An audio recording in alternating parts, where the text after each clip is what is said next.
Very interesting sir. అసలు అడగాలని వచ్చిన విషయాన్ని ఇప్పుడు అడుగుతున్నాను. మీకు టైగర్ అనే బిరుదు ఎలా వచ్చింది? అది బావా ఆ విషయం నాకు వదిలే బావా, నేను చెప్తాను. చూడమ్మా, మా ఊరు పక్కన పెద్ద అడవి ఉండేది. ఆ అడవిలో ఒక భయంకరమైన పులి ఉండేది. అది రోజు రాత్రి మా ఊరు వచ్చేసి కనపడ్డ జంతువునల్లా తినేసేది. మా బావ ఒక రోజు కుప్ప కాపలా పడుకున్నాడు. ఆ పులి రాత్రి వచ్చేసి ఒక ఎద్దుని చంపేసి వెళ్ళిపోయింది. దాంతో మా బావకు తిక్కరేగి ఒక ఎద్దును చంపిన పులి రెండో ఎద్దు కోసం తప్పనిసరిగా వస్తుందని కాపలా పడుకున్నాడు. అదేంటండి, పులిని చంపేశారా? పులిని చంపితే టైగర్ ఎందుకు అవుతాడమ్మా? వేటగాడు అవుతాడు. ఆ పులిని పట్టి ముక్కుకు మొగతాడు గుచ్చి ఒకవైపు ఎద్దుని రెండో వైపు పులిని కాడికి కట్టి పొలం దున్నటం మొదలు పెట్టాడు.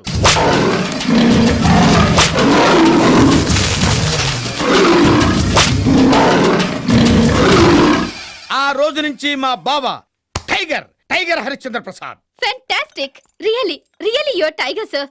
Thank you sir. వస్తానండి. మంచిదా కాఫీ తీసుకుని వెళ్ళండి. అయ్యయ్యో భలేవారే, నా మూలంగా మీ ప్రయాణం లేట్ అయినట్టుంది.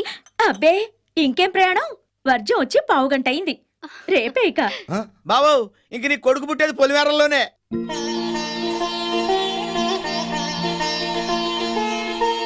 ఆశీర్వదించండి మావయ్య. నా ఆశీర్వాదం ఉందమ్మా. అన్నగారి ఆశీర్వాదం ఉండాలి. పండంటి మగబిడ్డతో లక్షణంగా మళ్ళీ మన ఇంటికి తిరిగి రావాలి. పదమ్మా. మావయ్య, శివప్రసాద్ కూడా ఒక మాట చెప్పండి. ఆడే క్యాంపులో ఉన్నాడు, నీ కబురు చేస్తానమ్మా.